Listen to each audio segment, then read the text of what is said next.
Dagan pamasayran ko, maitungod sa grasya niya, ang kaluwasan nga hingpit, ipakita niya sa cross.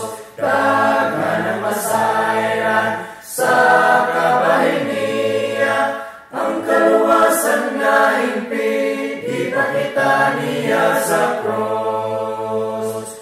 Aron masayran ang tanan, basahon ang kasulatan, paminauntang tingog niya, o ang sugot tumalunta. Dagan ang masayran sa kabahin niya, ang kaluwasan nga hingpit, ipakita niya sa cross.